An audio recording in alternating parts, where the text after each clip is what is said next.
Assalamualaikum warahmatullahi wabarakatuh. Perkenalkan, nama saya Atia Rosada dengan NIM 933803719 dari kelas IAT 5B. Di sini saya akan menguraikan beberapa ide-ide atau pemikiran dari salah seorang tokoh pemikir Islam, yaitu Hasan Hanafi, di mana video kali ini merupakan video untuk memenuhi tugas akhir dari mata kuliah falsafah takwil atau hermeneutika Al-Quran yang diampu oleh Bapak Fauzan Pujianto. Nah, pembahasan kali ini yaitu mengenai biografi intelektual Hasan Hanafi. Pembahasan kedua mengenai beberapa ide atau pemikiran dari Hasan Hanafi. Kemudian yang ketiga, kesimpulan dari hermeneutika Hasan Hanafi. Langsung saja kepada pembahasan yang pertama, yaitu mengenai biografi intelektual Hasan Hanafi. Telah kita ketahui, Hasan Hanafi adalah seorang pemikir hukum Islam dan seorang profesor filsafat terkemuka di Mesir, di mana ia dilahirkan pada tanggal 13 Februari 1935 di Kairo, Mesir. Ia telah menamatkan gelar sarjana mudanya di bidang filsafat dari University of Cairo pada tahun 1956. 10 tahun kemudian, ia melanjutkan gelar studinya dan bergelar doktor di universitas terkemuka di Perancis. Kemudian setelah menamatkan beberapa studinya, ia kembali ke negara asalnya yaitu Mesir untuk menjabat sebagai staf pengajar di alma mater Universitas Kairo untuk kuliah pemikiran Kristen, pertengahan, dan filsafat Islam. Hasan Hanafi merupakan seorang tokoh guru besar. Ia telah tercatat pernah mengajar di berbagai negara, semisal ada di Belgia, Amerika Serikat, Kuwait, Maroko, Jepang, dan Uni Emirat Arab. Kemudian dalam kapasitasnya sebagai guru besar dan konsultan tamu, beliau Hasan Hanafi menyempatkan diri mengamati secara langsung berbagai kontradiksi dan penderitaan yang telah terjadi di banyak belahan dunia. Persentuhannya dengan agama revolusioner di Amerika Serikat dan teologi pembebasan di Amerika Latin mengantarkan seorang Hasan Hanafi pada kesimpulan bahwa teologi Islam sudah saatnya dan seyogyanya menjadi semacam refleksi kemanusiaan tentang kondisi-kondisi sosial, ekonomi, politik, dan budaya. Kemudian rekonstruksi teologi lebih lanjutnya berfungsi untuk mentransformasikan kehidupan manusia, pandangan dunia, dan cara hidupnya, sehingga terciptanya sebuah perubahan struktur sosiopolitik dan terjadi reintegrasi tauhid menurut Hasan Hanafi. Kemudian sebagaimana diakui dalam autobiografinya, banyak peristiwa dan pengalaman pribadi Hasan Hanafi telah membangkitkan kesadaran tentang pentingnya suatu teologi tanah atau sebuah teologi yang imajinasikan sebagai nasionalisme, kekuatan pembebasan yang ia imajinasikan sebagai nasionalisme merupakan kekuatan pembebasan dari kolonialisme bahkan ketika ia masih duduk di bangku sekolah menengah di Khalil Aga. Kesadaran seperti itulah pernah mendorong seorang Hasan Hanafi menjadi seorang relawan perang Palestina pada tahun 1948. Tetapi sayang, ketika beliau di Palestina telah mengalami kegagalan. Setelah pulang dari Palestina, Hasan Hanafi menyalurkan semangat revolusionernya dalam gerakan-gerakan politik keagamaan di negaranya sendiri, yaitu Mesir. Ia telah berkenalan dengan berbagai pemikiran dan aktivitas Ikhwan al-Muslimin di Khalil Aga. Dan pada tahun 1952, beliau telah tercatat sebagai salah seorang anggota resmi gerakan ini. Ketika belajar di Universitas Kairo, Hasan Hanafi masih terus terlibat dalam suatu perkumpulan yang dimana berbagai aktivitas gerakan Ikhwan hingga perkumpulan tersebut telah dinyatakan dilarang oleh pemerintahan Mesir. Pada akhirnya Hasan Hanafi memutuskan untuk meninggalkan negaranya, kemudian ia pergi ke sebuah negara yaitu di Perancis, di mana ia di sana tidak hanya belajar mengenai filsafat, ia juga belajar menjadi seorang musisi. Akan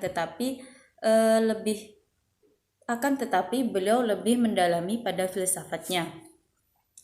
Seorang Hasan Hanafi sangat tertarik mendalami idealisme Jerman, terutama filsafat dialektika yang lazim dalam pemikiran Hegel dan Karl Marx. Nah, dari persentuhannya dengan berbagai pemikiran dan pendirian metodologis tersebut mendorong seorang Hasan Hanafi untuk mempersiapkan sebuah proyek pembaruan yang menyeluruh terhadap pemikiran Islam yang kemudian ia tuangkan dalam proposal doktoralnya dengan judul Al-Manahij Al-Islami Al-Am. Akan tetapi, tanggapan dari publik akademis oleh para orientalis dan filsuf Perancis demikian memprihatinkan, kecuali apresiasi yang diberikan oleh dua sarjana orientalisme kaliber dunia, yaitu Corbin dan Louis Massignon. Nah, kemudian kedua guru besar tersebut menyarankan Hasan Hanafi untuk melanjutkan rencana penelitiannya dengan melakukan berbagai modifikasi yang difokuskan pada suatu bidang yang lebih spesifik. Atas saran tersebut, Hanafi memutuskan untuk memulai pembaruan pemikiran Islam yang kelak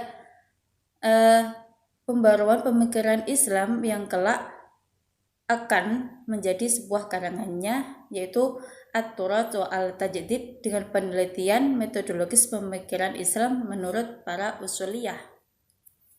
Nah, setelah kembalinya ke Mesir, Hasan Hanafi mulai mempersiapkan secara sungguh-sungguh proyek peradabannya yang kemudian dikenal sebagai tradisi dan modernisasi atau At-Turath wa Al-Tajdid. Dengan usaha ini, ia terus-menerus melakukan usahanya sambil mengajar di alma maternya Universitas Kairo. Nah, sebagai dosen filsafat Kristen, Hanafi harus mengajar selama 2 tahun pertama tanpa referensi yang jelas. Demi mengatasi kesulitan pengajaran tersebut, Hanafi memutuskan untuk menulis sebuah buku daras yang berjudul Nama'id min al-Falsafah al-Masya'iyah fi al-Asr wa al-Wasaid. Nah, Hasan Hanafi setelah kembali, kemudian beliau menuliskan berbagai pengantar untuk proyek peradabannya. Oleh Hasan Hanafi, At-Turath wa Al-Tajdid dimaksudkan sebagai sebuah reformasi agama yang tidak saja berfungsi sebagai kerangka kerja dalam menghadapi tantangan intelektual, tetapi juga dalam rekonstruksi pemikiran keagamaan Islam pada umumnya. Nah, setelah dari pembahasan dari biografi Hasan Hanafi, kita melanjutkan pembahasan yang kedua, yaitu mengenai pemikiran hermeneutika Al-Quran seorang Hasan Hanafi. Nah, hermeneutika pembebasan Al-Quran dari Hasan Hanafi itu cenderung unik. Dikarenakan apa? Karena Hasan Hanafi menerima baik asumsi teoritik hermeneutika Al-Quran yang bercorak filosofis yang sifatnya metodis. Bahkan dalam kadar yang sangat minim, hermeneutika pembebasan dari Hanafi mencirikan pula kecenderungan metodologis dari hermeneutika dari varian lain dari mazhab pemikiran dalam hermeneutika terhadap hermeneutika metodis. Nah, Hasan Hanafi itu sendiri menginginkan hermeneutika pembebasan yang ia ajukan sebagai ilmu pengetahuan rasional, formal, objektif, dan universal. Dalam hal ini, ia mengandaikan seorang interpreter yang memulai sebuah pekerjaannya dengan tabula rasa yang tidak boleh ada yang lain selain analisis linguistiknya. Di lain pihak, hermeneutika pembebasan Al-Quran tersebut syarat dengan tema-tema pembebasan yang merupakan tren hermeneutika Al-Quran yang bersifat filosofis, apalagi dalam tulisan-tulisannya yang mutakhir, Hanafi memang menganggap tidak ada hermeneutika absolut dan universal. Hermeneutika selalu bersifat praktis dan menjadi bagian dari perjuangan sosial. Menurut Hasan Hanafi, dalam pengertian yang terakhir, ia menginginkan sebuah hermeneutika yang pembebasannya mengeksplisitkan dan mengakui kepentingan penafsir di hadapan teks sebelum peristiwa penafsiran dilakukan. Nah, kecenderungan ke arah praksis inilah yang lebih banyak menonjol dalam pemikiran hermeneutis Hanafi yang belakangan kemudian membedakan dari rumusan hermeneutika pada tahap awal dan dari kecenderungan banyak hermeneut kontemporer lainnya. Nah, dalam kaitannya dengan kritisme hermeneutis atau corak hermeneutika kritis, pemikiran Hanafi memang jauh dari pengaruh mazhab Frankfurt yang kondang dengan teori kritik masyarakatnya. Akan tetapi dengan menerapkan analisis Marxian yang senantiasa mencurigai tendensi kekuasaan dan dominasi di balik teks dan penafsiran tidak pelak lagi. Hanafi telah berada di separuh jalan ke arah penafsiran kritis sebagaimana yang lazim dalam hermeneutika yang bercorak kritis. Nah, dari sini kita ketahui bahwa keunikan model hermeneutika pembebasan Hasan Hanafi ini agaknya berangkat dari dasar-dasar metodologis pemikirannya yang bisa jadi tidak ia sadari. Hermeneutika pembebasan Al-Quran dibangun dari berbagai pengandaian dalam fenomenologi dan Marxisme, dua mazhab pemikiran dengan paradigma yang bertolak belakang yang ia sintetiskan dalam disiplin dan pendirian hermeneutis filosofis. Eksperimentasi semacam ini memang harus diakui genial mengingat ia harus mengatasi kontradiksi teoritis dalam berbagai pemikiran yang ia pinjam dalam perumusan hermeneutika Al-Quran. Namun tidak urung, ia juga menyisakan segepok masalah yang harus diselesaikan. Nah, yang kedua yaitu mengenai hermeneutika pembebasan Hasan Hanafi. Banyak kalangan menyebutkan bahwa Hasan Hanafi itu lebih dikenal sebagai seorang filsuf ketimbang hermeneutik, apalagi seorang mufasir. Akan tetapi, jika merujuk pada karya akademisnya di La Sorbonne, jelas bahwa semenjak awal Hasan Hanafi telah berniat besar pada perumusan metodologi penafsiran. Namun demikian, selain rancangan publikasi sebuah karya sistematis mengenai metode penafsiran. Nah, sebagai sarjana yang matang dalam tradisi pemikiran Barat dan filsafat hukum Islam, Hasan Hanafi tidak tanggung-tanggung dalam eksperimentasi hermeneutika Al-Qur'annya.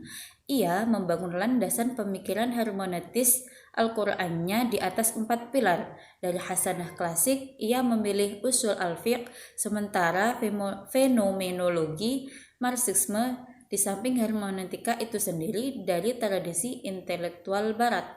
Tentu saja ia merupakan ancaman baru mengingat bahwa mayoritas penafsiran dan metode tafsir Al-Quran saat ini masih terbatas dan penggunaan pendekatan filologisnya, hukum, periwayatan atau laporan sejarahnya, teologi, filsafat, kajian mistik, justifikasi, penemuan sains, kajian sosiopolitik hingga pendekatan estetis pada Al-Quran menurut Hasan Hanafi. Kemudian dari tradisi ilmu-ilmu keislaman klasik, hermeneutika Al-Quran Hanafi sengaja memanfaatkan landasan usul al-fiqh sebagai titik tolak, sebab secara praktis ia melihat adanya keterkaitan yang erat antara kegiatan penafsiran di satu sisi dan proses pembentukan hukum di sisi yang lain. Nah, Hasan Hanafi dalam hal ini memperbincangkan beragam problematika teoritis yang berkenan dengan masalah sosial dalam usul fiqh seperti asbab an-nuzul, an-nasikh wa al-mansukh, dan maslahah. Asbab an-nuzul dimaksudkan oleh Hanafi untuk menunjukkan prioritas kenyataan sosial, sementara an-nasikh wal mansukh mengasumsikan gradualisme dalam penetapan. Dari situ gagasan Hanafi tentang hermeneutika Al-Quran juga banyak dipengaruhi oleh hermeneutika filosofis Hans-Georg Gadamer.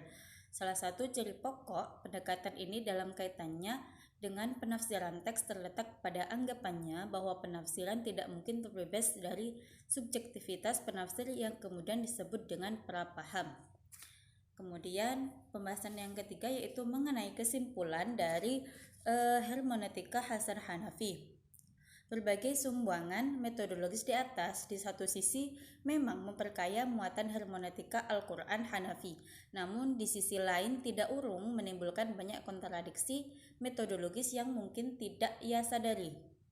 Berdasarkan pertimbangan ini akan dibahas berbagai